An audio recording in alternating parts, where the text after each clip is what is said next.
Okay, it's time to lock in now that you've seen what we're making. Let's open a new scene and delete everything. Sorry, default cube, but you've got to go. We're starting with a text object. Go ahead and wipe the default text. We're using the omega symbol as you already saw. I've put it in the description if you just want to copy-paste it, or feel free to use your own symbol if you're feeling a different vibe. Over in the text settings, let's center everything, horizontally and vertically. For the font, I'm actually just going with regular Times New Roman.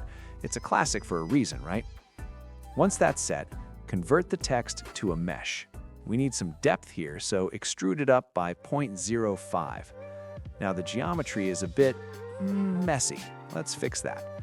Select the top and bottom faces with the coplanar selection to grab them all at once. Delete them, and then just hit F to fill them back in.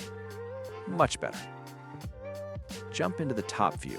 We're going to inset these faces just a tiny bit. Now keep an eye on that bottom right corner. Yeah, see that? It's overlapping a bit. Classic Blender. Just hop into wireframe view and nudge those edges until it's clean. And we're good. Exit the wireframe and the top view. Let's give this omega some actual character. First, we'll soften those edges, toss on a bevel modifier, and set the bevel amount to 5. Go ahead and hit Shade Smooth. That's the look. Clean and professional.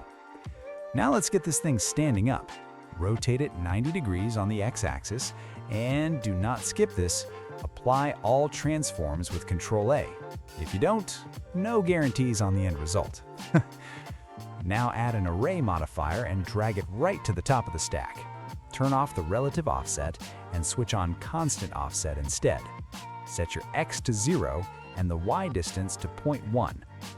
Bump that count up to 6. Looks like a solid start. Go ahead and apply that modifier. Now jump into edit mode. Select everything with A and let's separate by loose parts.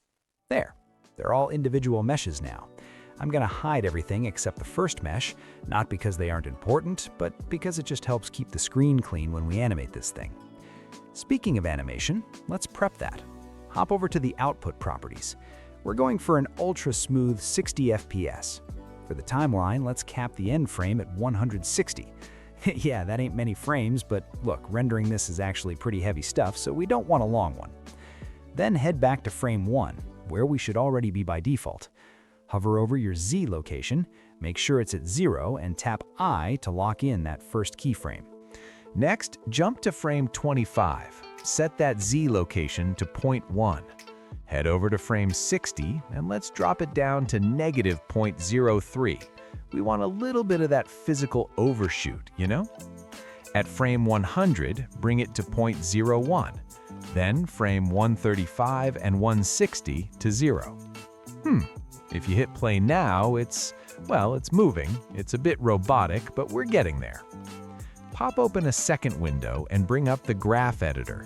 Select all those keyframes and switch your interpolation over to Bezier. Okay, let's bring the rest of the family back. Unhide those other meshes. Select them all, making sure our animated one is the active selection last. Ctrl-L and link animation data. Boom. We need them to be individuals. Go ahead and make that animation data single user. Otherwise, every change we make to one happens to all of them, like trying to drive 6 cars with one steering wheel. Here's the trick for that smooth, high-end look. We're going to stagger the timing. For the second mesh, grab those keyframes and nudge them forward by 5 frames. The third mesh, move it 10, then 15, 20, and 25 for that last one. There it is, that wave-like ripple where they bounce and settle back into place. It's got that high-end, I actually know what I'm doing energy. We'll next drop in a plane for our backdrop. Scale that up by 25 so it fills the horizon, then rotate it 90 degrees on the x-axis and shove it 10 meters back on the y. Time to turn on the engines. Head over to your render settings and switch from Eevee to Cycles. While we're at it, let's get some environment lighting in here. To get our lighting right, we're dropping in an HDRI I have linked in the description. Select that first mesh and create a new material for it. Name it Glass and swap that graph editor out for the shader editor. Ditch the standard BSDF. We're going custom. I'm dropping in 3 refraction shaders, all set to Beckman with 0 roughness. For the colors, we're not going for some usual boring RGB setup. Top one is a soft blue at 1.3 IOR. The middle is a subtle green at 1.4, and the bottom is a vibrant violet at 1.5. If you want the exact colors, you can just copy-paste the hex codes I'm showing. Let's use 2 add shaders to stack all 3 of those together. Few more nodes left, so stay with me here. Bring in a light path node and a layer weight node, then plug that ray depth right into the blend input.